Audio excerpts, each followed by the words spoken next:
dobbiamo un grazie speciale perché hanno dato un apporto fondamentale nell'organizzazione di questa giornata che è promossa dall'amministrazione comunale di Bitti.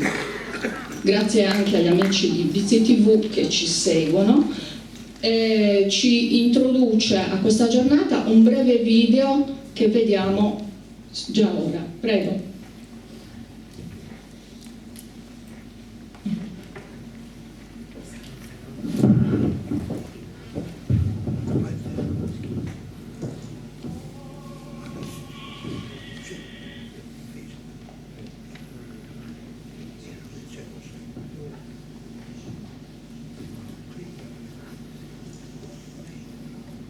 Che non sono gallo il supero e una cosa sicura che data allegria e contentezza a sor morto e a sor morta notte scaissero rambissu la guerra isso si deve purificare gallo e noi pure cominciamo a nos purificare dai corpi a chi un tutto possibile per ricomparere pronto per essere abbracciato da esse e salutare tutti il morto e il morto nostro in questa idea dei vizi che sono scammina nel suo che si sente che hanno sconnoto che non rabbaita dai loro balconi nos abbaitamos e nos lamentamos e minamos la guerra e il rischio e noi solo nos preparamos a questo momento. Grazie.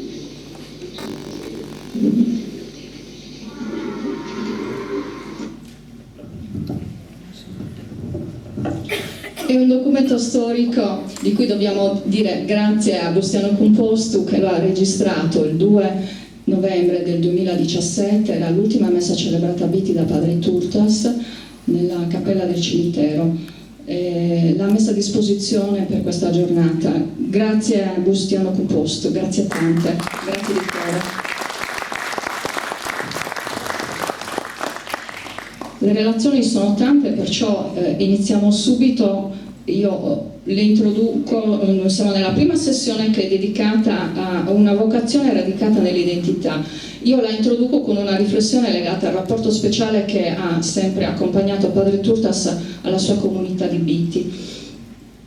Padre Turtas è uomo di chiesa, di cultura, gesuita, storico, intellettuale rigoroso, capace di analisi lucide e profonde e anche di stare in mezzo a noi bittesi con tanta semplicità.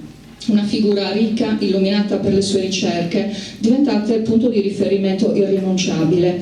Viene facile citare anzitutto un'opera monumentale come La storia della Sardegna dalle origini al 2000. Mi piace richiamare l'ultima riga della introduzione da lui firmata, che anche è diciamo la più leggera, perché le parole sono queste: Bitti, 25 novembre 1999. Lui a Bitti non viveva sin da giovanissimo, perché dopo le elementari è andato in seminario a Nuoro e poi a Cugliari, ma evidentemente, nonostante gli incarichi all'Università di Sassari, dove insegna storia della Chiesa, l'esperienza missionaria in Madagascar e altre tappe di studio a Roma, Torino, Gallarati, in Francia, a Londra, da questo luogo non si era mai allontanato, almeno idealmente. Tanto basta cogliere lo spessore del suo legame con questa comunità, dove era nato il 18 maggio del 1931. Per i familiari e per gli amici è semplicemente Rimonno, per tutti noi è padre Turtas. Figura illuminata, dicevamo, per tante ragioni, per le intuizioni, le battaglie, le convinzioni vissute con tutta l'intensità della sua fede e della sua intelligenza, anche con molto coraggio.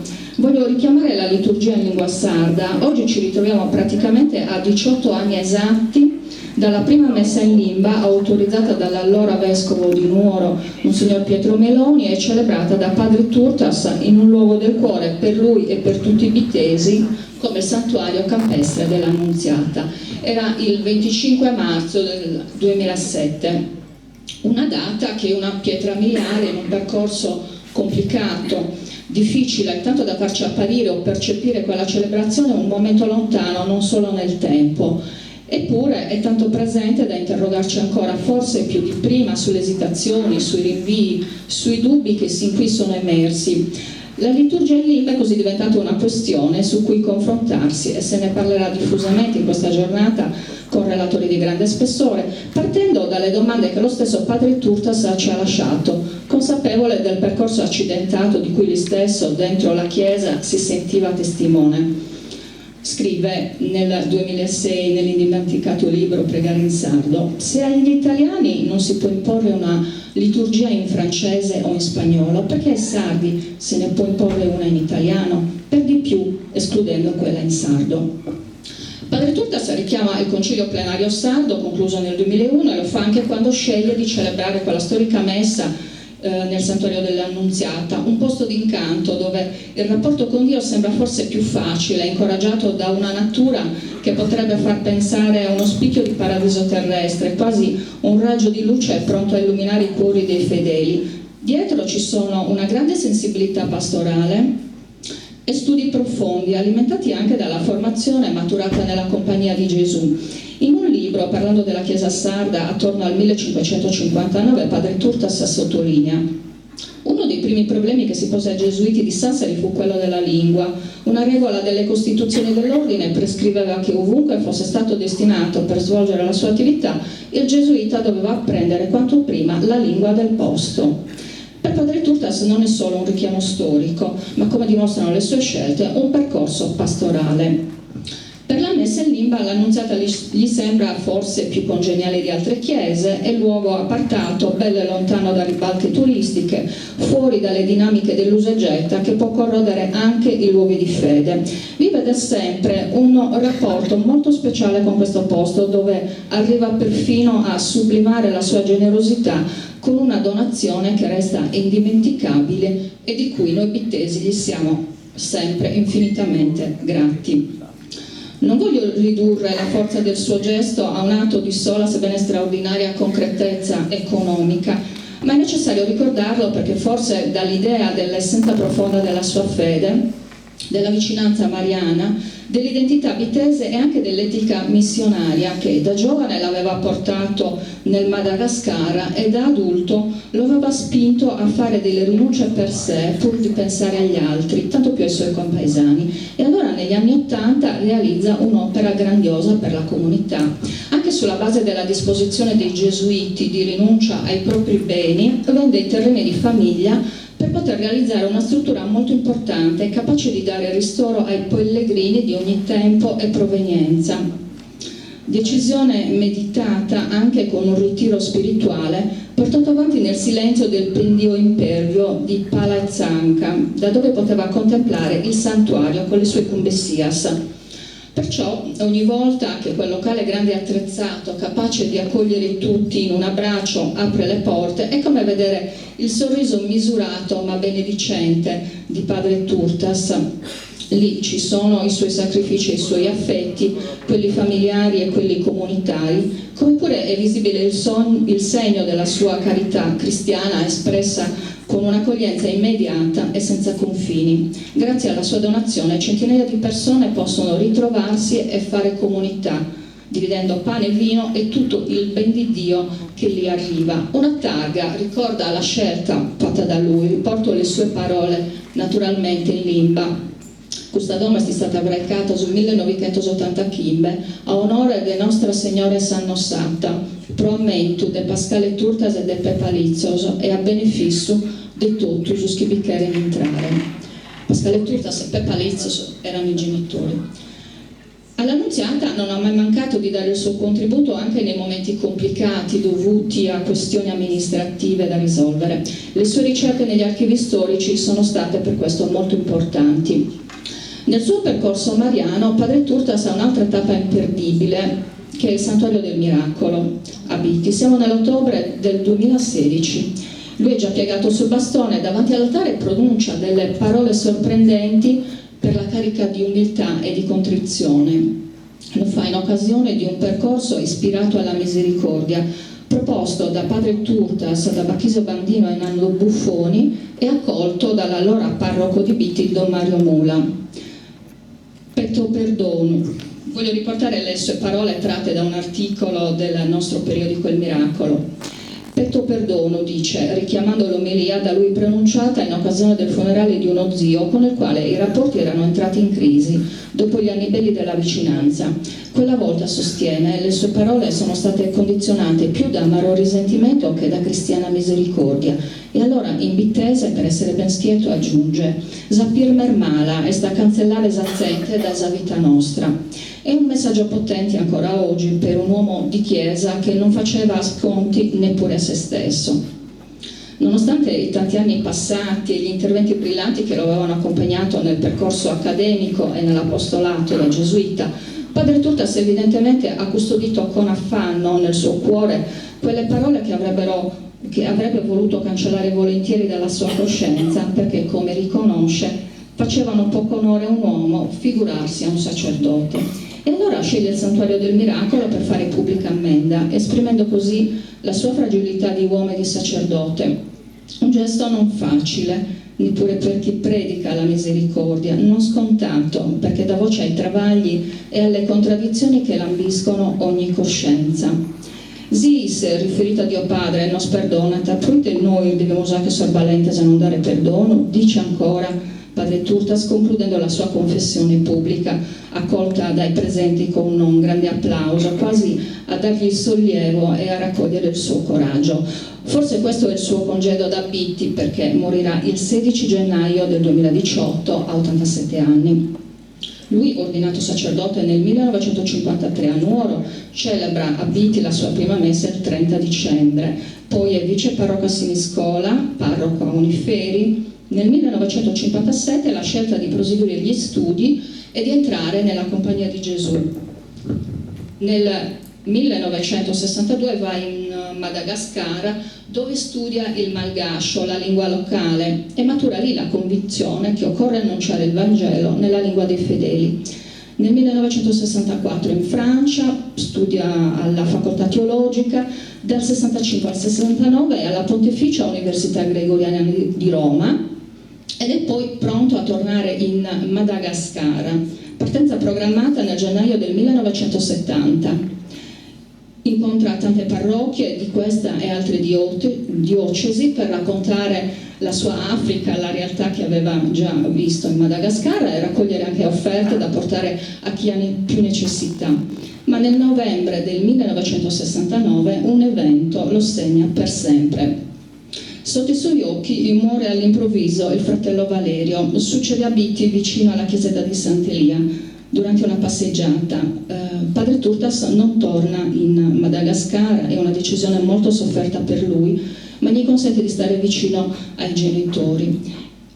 Nel frattempo cresce il suo impegno nell'Università di Sassari, facoltà di lettere e filosofia. Insegna storia moderna, poi storia della Chiesa, e lo farà fino al 2003, quando va in pensione. Non dimentica Bitti, dove porta avanti conferenze serali di grande richiamo, quasi incoraggiato dall'idea di una università popolare. Parla della storia locale, consulta i quinque libri, i registri custoditi nelle parrocchie di Bitti e Gorofai, dove in seguito alle disposizioni del Concilio di Trento vengono annotati atti di battesimo, matrimonio, morte, uno scrigno di informazioni sullo stato delle anime delle parrocchie. I suoi studi si allargano anche a grandi personaggi del paese come Giorgio Asproni e Giuseppe Musio, di cui ci parlerà meglio Diego Carro, ma anche a Giovanni Arca, sacerdote e autore di De Santi Sardinie, la prima raccolta di vite dei santi stampata nel 1598, e a Giovanni Proto Arca, altro sacerdote vitese, autore della seconda storia della Sardegna dopo quella fondamentale scritta da Giovanni Francesco Fara. Raccoglie anche il materiale che gli consentirà più tardi di pubblicare il libro viti tra Medioevo ed età moderna, che è il frutto degli studi portati avanti su documenti, ma anche di una accurata ricerca sul campo tra i siti e i toponimi del paese, sotto la guida preziosa del professor Pippo Rusta e dei racconti della tradizione orale che gli vengono trasmessi da zia Maria Turtas, sua cugina. Allargando l'orizzonte è autore di tante pubblicazioni. Il suo ultimo pensiero, come testimonia la nipote Gloria, in un articolo pubblicato nel periodico Il Miracolo, è la preghiera, non in lingua sarda o in italiano, ma in lingua sarda e in italiano, in entrambe le lingue, perché ognuno prega come può. È un lascito molto impegnativo che affidiamo alla riflessione di questa giornata ed è il frutto lucido e lungimirante della sua identità umana e religiosa, connotata dal legame profondo con la lingua del cuore che ha professato fino all'ultimo, con la famiglia che gli è sempre stata a fianco, con la fede mariana che lo ha indissolubilmente unito all'Annunziata.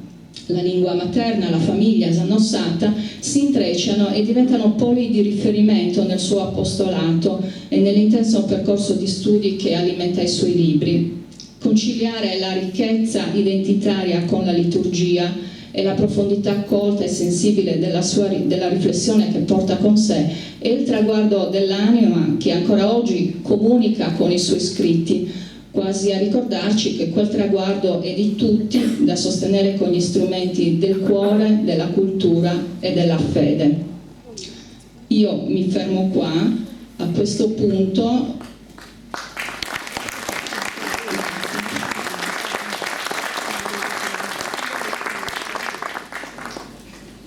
procediamo dando la parola al sindaco Giuseppe Cipollini per un saluto e per una comunicazione credo importante per tutti. Prego.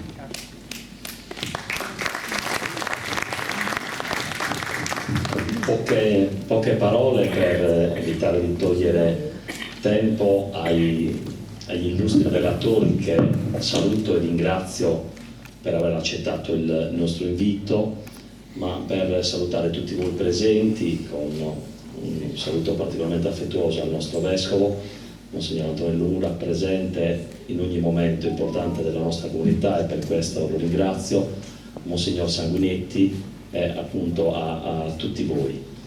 Questa giornata di studi nasce dall'incontro tra la proposta dell'amministrazione comunale di ricordare Padre Turtas e l'iniziativa di Gloria Turtas e di Diego Carlo, che, interpretando un sentimento popolare particolarmente diffuso, hanno voluto organizzare davvero con grande impegno, dedizione e io credo con una programmazione davvero all'altezza dello studioso e sacerdote che oggi ricordiamo.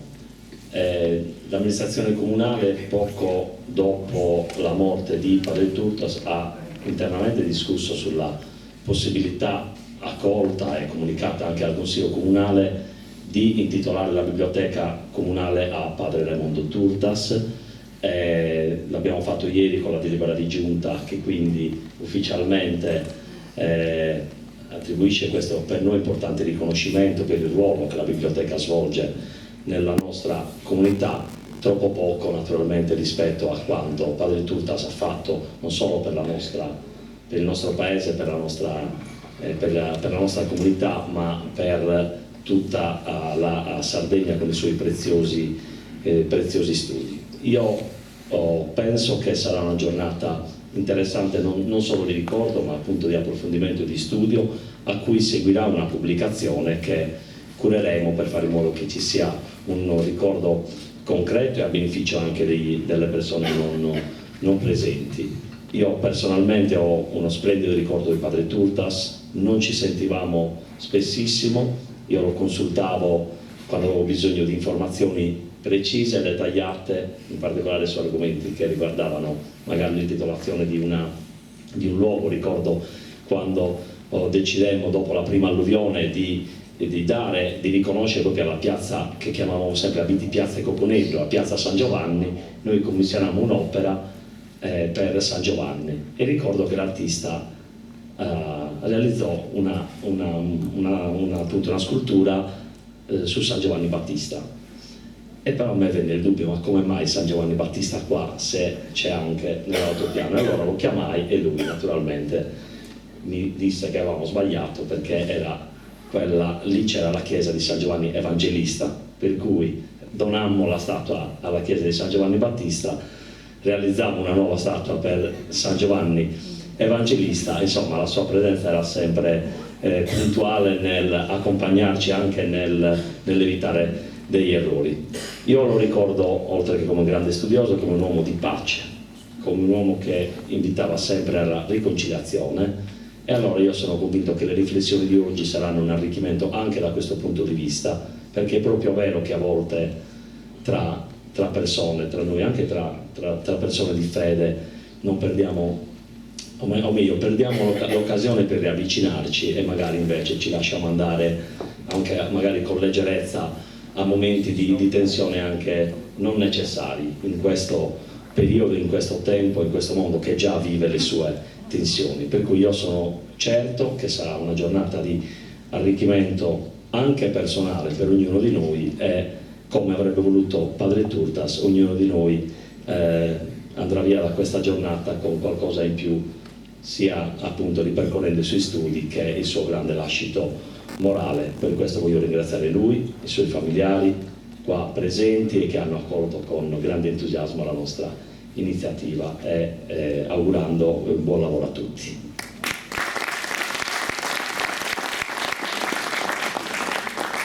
E adesso ha la parola a Monsignor Antonello Mura, il nostro vescovo, presidente della Conferenza Episcopale Sarda.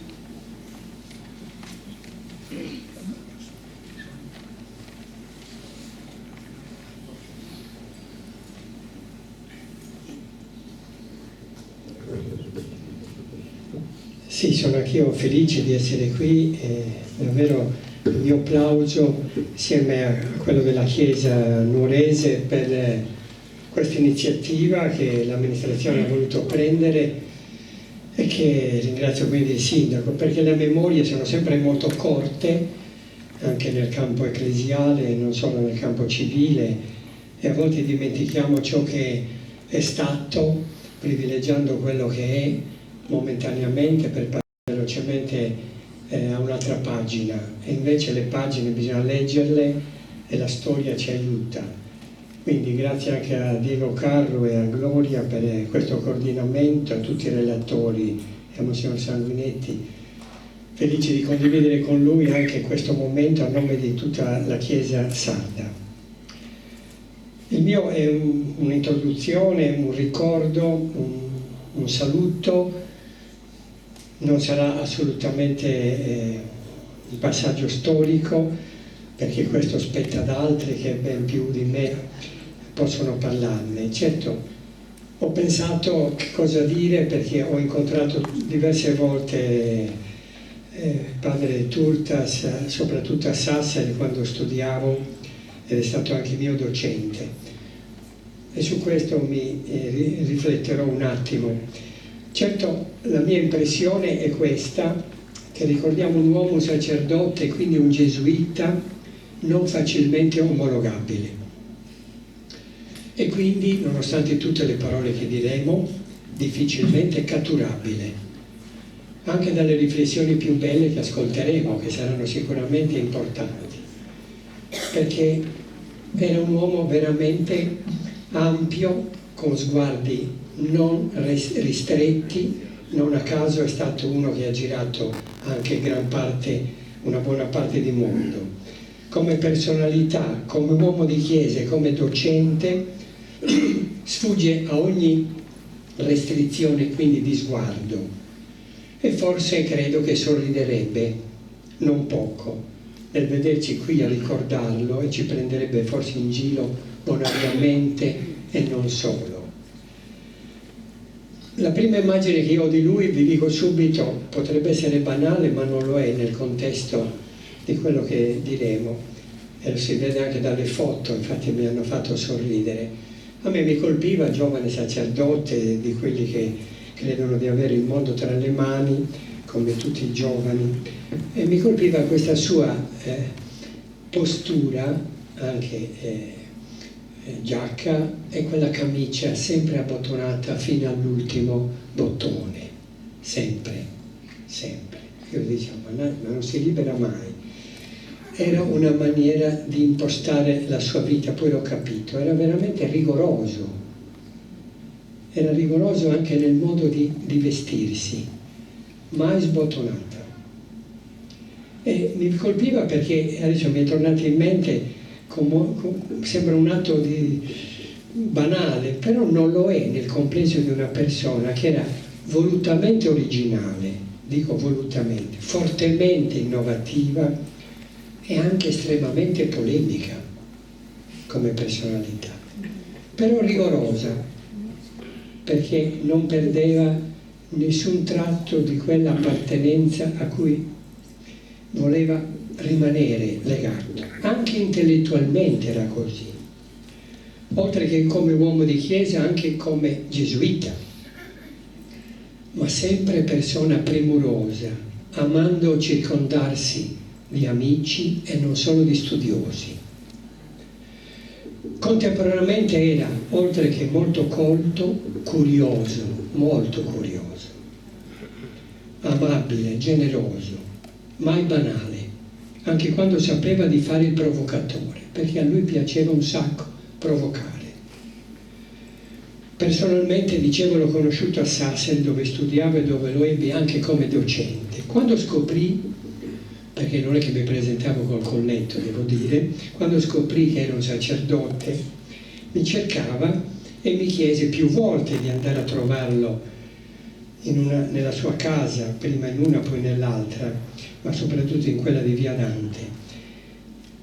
E a me, giovane sacerdote, mi colpiva entrare a casa sua, entrare in una casa biblioteca, con alcuni spazi però dedicati alla convivialità, dove oltre ad accoglierti sobriamente e con la gentilezza tipica di noi sardi, sapeva cucinare straordinariamente. E non mancava mai una leggera musica classica di sottofondo. Anche questo mi colpiva.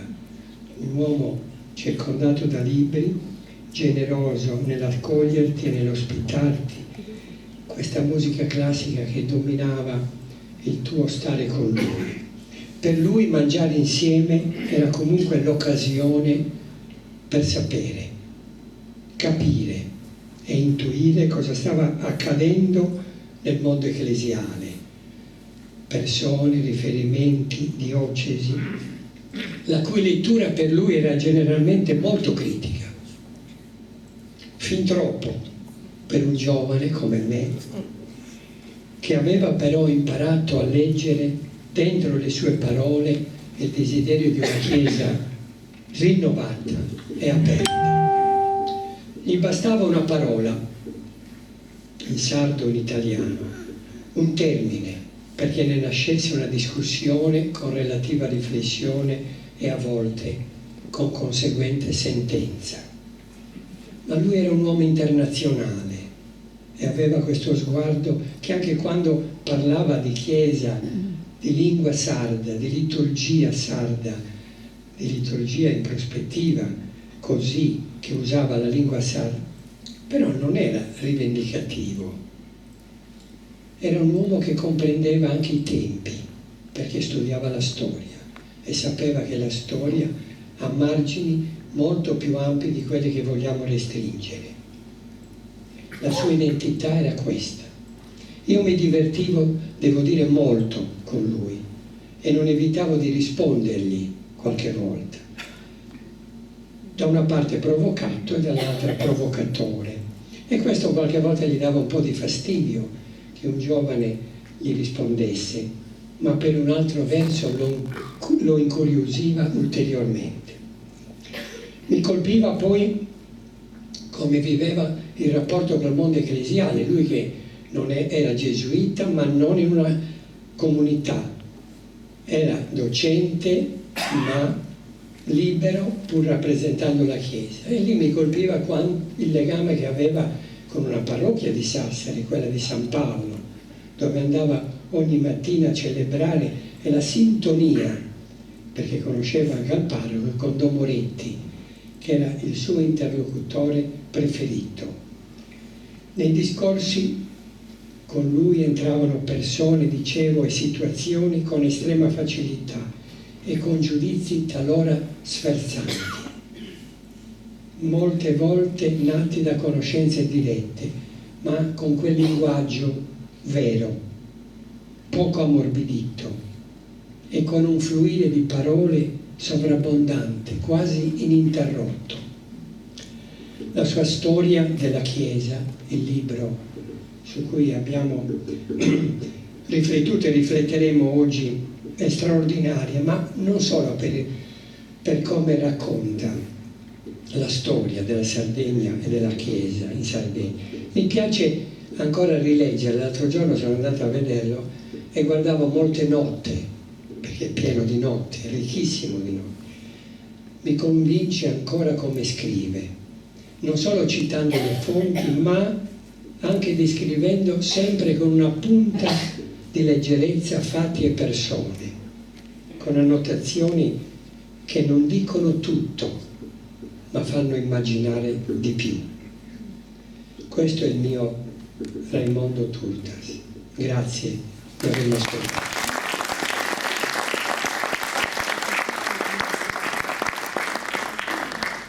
È il momento del professor Attilio Mastino, che è stato rettore dell'Università di Sassari dal 2009 al 2014, è storico, saggista e ha conosciuto molto bene padre Turtas. Ci parla sul tema la scoperta delle specificità del cristianesimo in Sardegna. Prego. Grazie, è davvero un piacere tornare in questa sala dove 15 anni fa si è svolto il convegno per ricordare la mia maestra Giovanna Soggiu, quasi centenaria, che vi saluta, bittese. Un convegno organizzato da Claudio Farre, da Giorgio Rusta, che ha scavato con noi in Tunisia. Mi ha scritto stamattina Giorgio: buongiorno professore, come te state? A Dolumanno non biresesso a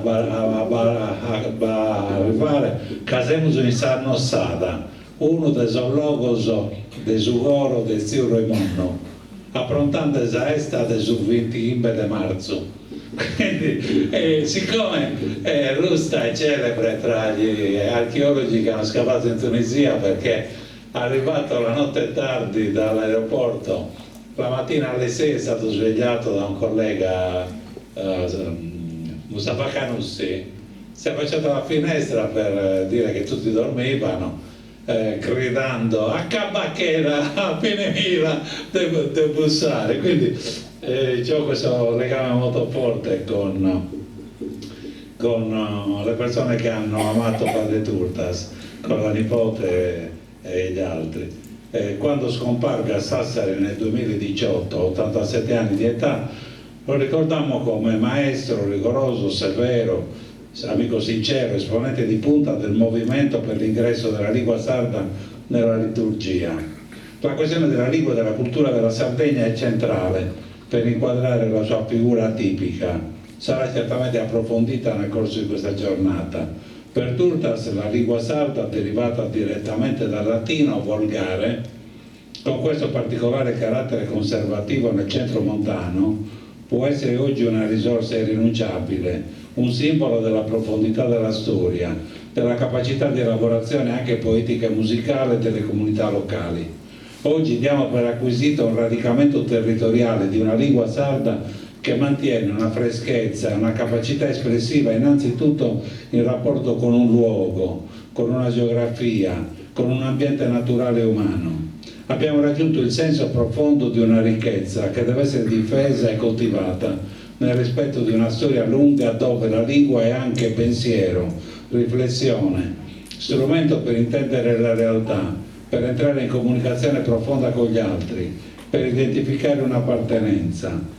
Tra i ricordi più luminosi che conserviamo c'è la partecipazione alla Santa Messa per Sarnossada. Naturalmente siamo stati con lui, con Ligios a Romanzesu, con Anurag Loelle, siamo stati nella casa di Viale Dante, tanti ricordi davvero, ma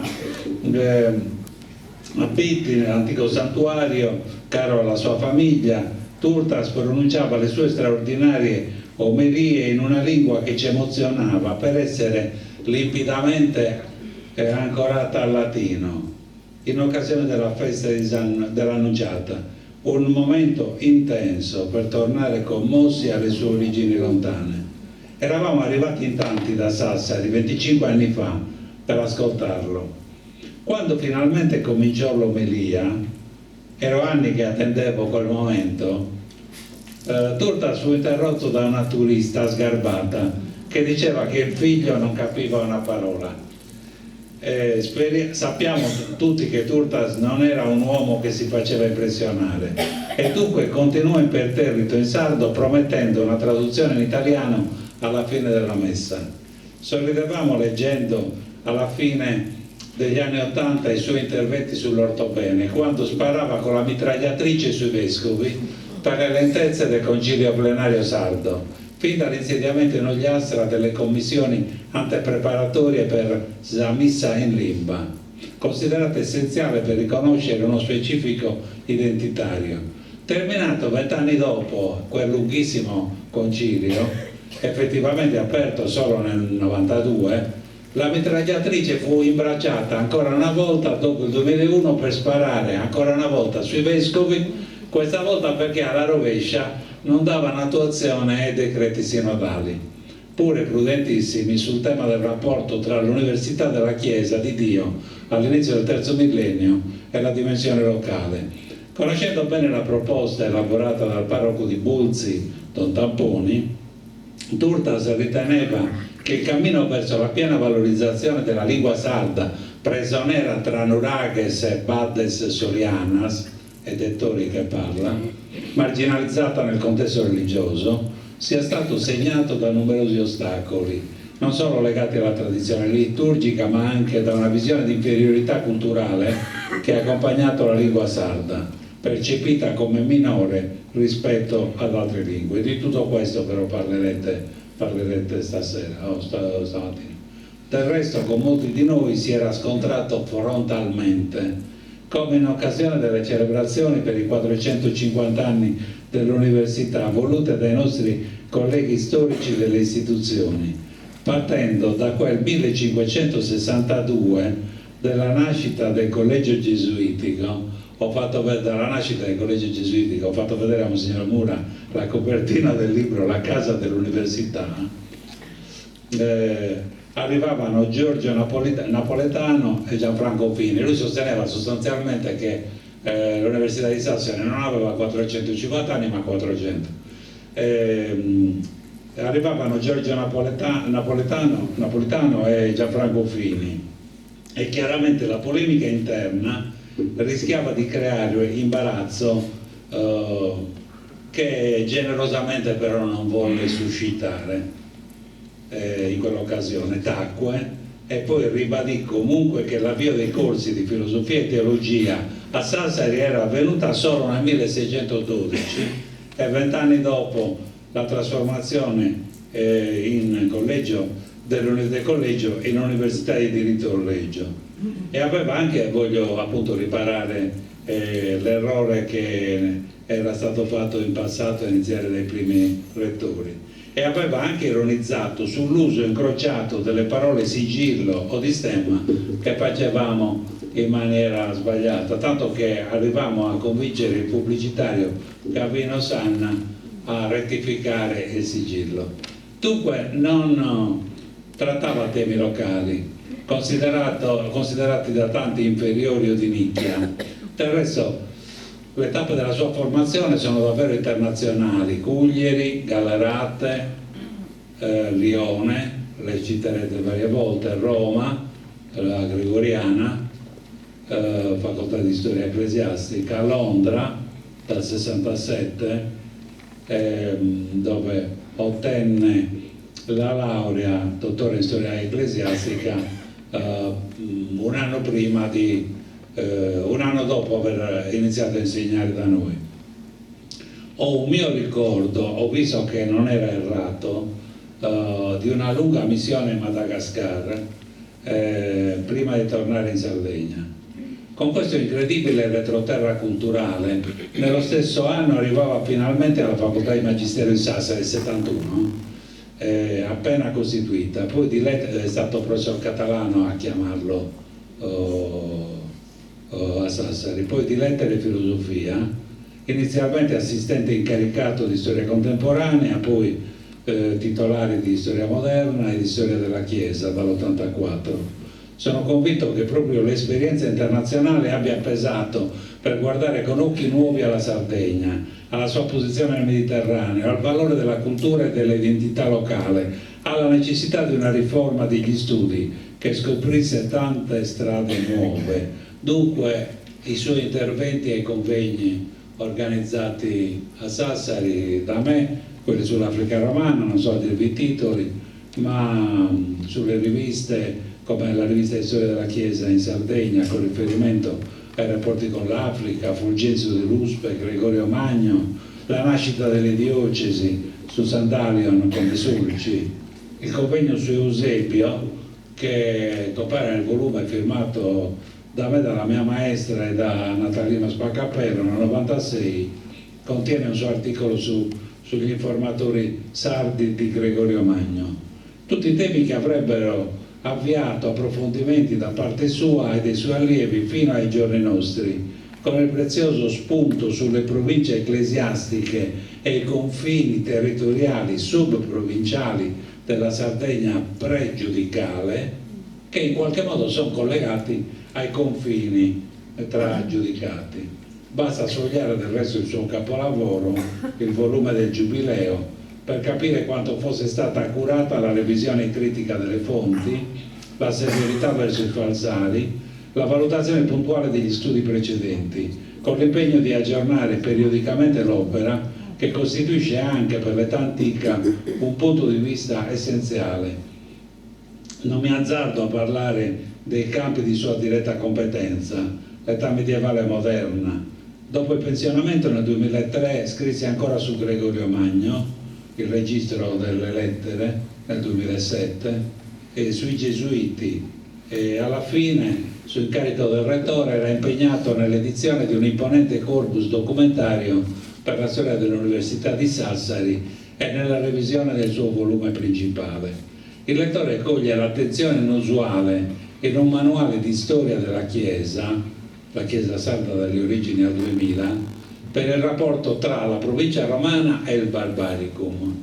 Attenzione che era fondata sulle sue origini bittesi e sulla lunga riflessione critica, come quando a Orune visitammo in gruppo gli scavi di Alessandro Teatini nella località alpestre di Sant'Efis, tra le polemiche con la soprintendenza che inviò i carabinieri per interrompere gli scavi.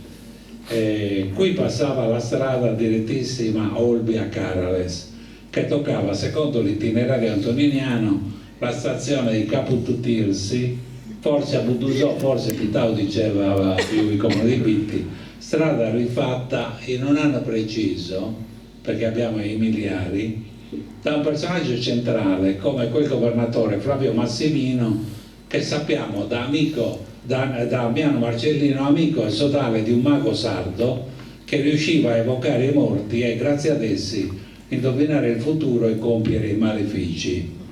Insomma, delle competenze che derivavano al mago sardo, se lo ha scritto Tommasino Pinna assieme a me, dal mago sardo aveva imparato questo governatore citato nel 365 in quest'area, dalla quale proviene, lo dico adesso, quella moneta che abbiamo proiettato, che è proprio di quel periodo, che ricorda Valentiniano, imperatore, durante gli scavi di Sant'Efis, e che in quegli scavi delle cose straordinarie come la lampada con la scena di Traditio Legis, Cristo che consegna la legge a una rappresentanza di 6 dei 12 apostoli, li manda a evangelizzare il mondo.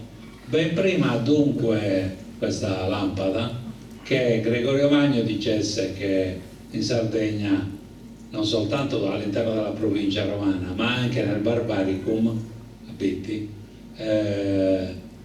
i pagani erano la maggioranza. Come non ricordare Sant'Agostino, che quegli anni, qualche anno dopo, avrebbe scritto in un'omelia inedita: vos autem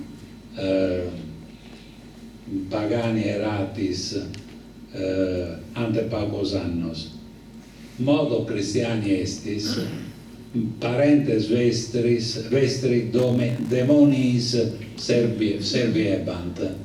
Voi in fin dei conti siete ancora pagani, perché i vostri genitori servivano i demoni. Naturalmente c'è dietro queste pagine tutto un mondo legato alle tradizioni della Sardegna, soprattutto il culto per gli dei tradizionali della Sardegna interna, il mondo della magia, la devozione per Diana e Silvano, i demoni del bosco oscuro di Sorabile, l'attuale Fonni, le tabelle de fictionum con le maledizioni, alcune in osso o in piombo, come ad Olbia, dove si citano il malus homines che si vorrebbe punire. Lascio da parte lascio per un momento da parte questa questione, ma torniamo al volume sul Giubileo, dove Turtas è riuscito, forse tra i primi, a dare una sintesi della situazione sociale della Sardegna durante le persecuzioni, utilizzando le nuove scoperte. L'ho fatto in tempo reale, le scoperte sono del 99, utilizzando le nuove scoperte nell'atrio metropoli di San Gavino a Porto Torres. Appare ora luminosamente la conoscenza delle sacre scritture, il rapporto tra i testi epigrafici di IV secolo e le sacre scritture riprese nelle nuove epigrafi. Con questa rivalutazione della figura femminile come quella domina Flavia Ciriaca, che possedeva un patrimonio che vuole lasciare ai poveri e non ai suoi eredi, e con un ribaltamento rispetto alla Tilia Pomptilla della Grotta delle Vipere di Cagliari, perché qui non è la donna che offre la sua vita per la salvezza del marito, ma è anzi il marito Demetrio che si augurava, invecchiando, di poter lasciare il suo spirito nelle braccia dell'amata. Nam ego tabam in manibus tuis anans spiritum dare, dove c'è qualche reminiscenza evangelica di Cristo sulla croce. Essa è casta, solerte guardiana, delle più belle doti ornata, ai poveri lascia ora ogni suo bene e non ai suoi eredi, in un periodo che è sicuramente il IV secolo, visto che successive sono le due iscrizioni datate con anno consolare al 395, quella di Musa, e al 415, il Puer Victorinus Fidelis. Questa attenzione per i poveri in una provincia sottosviluppata come la Sardegna, dove la povertà doveva essere particolarmente diffusa, ci rimanda alla situazione sociale delle città in una terra caratterizzata da forti differenze sociali che tornano nell'epitafio scoperto proprio 25 anni fa, nel 99, quello di Matera, inizialmente affidata agli Dei Mani, quindi c'è la dedica agli Dei Mani, poi corretta con questo dismanibus, diventa una parte del nome. Nella dedica iniziale si esalta la fede di Matera, morta settantenne nel IV secolo, forse quindi muore nel IV secolo, attorno al 350. È morta però quando aveva 70 anni, dunque è nata attorno al 280 d.C. Forse coinvolta lei stessa nella persecuzione dioclezianea. Lei che spesso il popolo considerò soccorritrice degli stranieri, con il fulgido esempio della sua vita terrena dimostrò anche coraggiosamente alla sua stessa gente che tutti considerava come figli. Non ebbe paura della morte violenta, ma superò ogni prova confidando in Cristo. A gloria di lei la luce risplenderà con un'aureola perenne. Lei che Cristo stesso aveva destinato come genitrice delle madri e degli indigenti. Perciò il consorte racconta tali cose della dolce compagna, dove è notevole la distinzione tra il populus dei credenti e il vulgus dei bisognosi. Sono significativi i riferimenti all'attività caritativa della defunta indirizzata a favore dei peregrini, delle matres, degli orfani, degli inopes, in generale erga omnes, con l'attributo auxilium peregrinorum che trova un significativo confronto a Olbia, dove si parla di un secundus pater orphanorum, che è un titolo e un'espressione tipica di Cristo. Adesso vedremo qualche esempio. Dunque c'erano ospizi per stranieri, addirittura strutture permanenti installate dalla Chiesa in epoca antica e gestite da Secundus a Olbia, che viene ricordato dalla moglie e dal figlio. Il termine pater orphanorum è ripreso dal Salmo 68, perché Dio è il padre degli orfani e difensore delle vedove nella sua santa dimora. L'espressione auxilium peregrinorum si confronta bene, sia pure molti anni dopo, con gli attributi di carissimus, amicorum omnium, prestator bonus, pauperum, mandatis serviens, sepultatarros. Io non andrei oltre, direi semplicemente che mi sono divertito per il testo scritto che troverete a fare il confronto tra, che già in Turtas, in questo volume di Turtas, tra le scritture e le epigrafi. Faccio soltanto qualche esempio. I poveri, Proverbi 31,9: apri la bocca e giudica con equità e redi giustizia all'infelice e al povero. Frasi che si trovano sulle iscrizioni. Giobbe: perché soccorrevo il povero che chiedeva aiuto, l'orfano che ne era privo. La benedizione del morente scendeva su di me e al cuore della vedova infondevo la gioia. Ancora, i ciechi e i prigionieri. Lo Spirito del Signore, questo è Luca, è sopra di me, perciò mi ha unto per evangelizzare i poveri, mi ha mandato per annunciare la liberazione ai prigionieri, il recupero della vista ai ciechi, per rimettere in libertà gli oppressi, gli orfani. Esodo 22: non maltratterai la vedova e l'orfano. Se tu lo maltratti, quando invocherà da me l'aiuto, lo ascolterò il suo grido. La mia collera si accenderà, vi farò morire di spada. Le vostre mogli saranno vedove e i vostri figli orfani. Gli stranieri. Il latino usa il termine peregrinus, che è stato inteso in passato con riferimento alle folle che visitavano le tombe dei martiri, in realtà i pellegrini. In realtà il termine è generico e indica gli stranieri di passaggio, anche i non credenti, i forestieri, gli immigrati, gli esuli, le persone sradicate dalla propria terra a causa di guerre e di carestie, perché Salmo 146: il Signore protegge lo straniero, egli sostiene l'orfano e la vedova, ma sconvolge le vie degli empi. Credo di aver esagerato, quindi concludo. Credo che oggi dobbiamo dire che con Turtas abbiamo perso un maestro, uno studioso grande, capace di leggere la realtà della Chiesa in Sardegna con occhio critico, ma anche con amore e dedizione, senza rinunciare alla ricchezza della ritualità tradizionale e dell'associazionismo cattolico in tutta l'isola.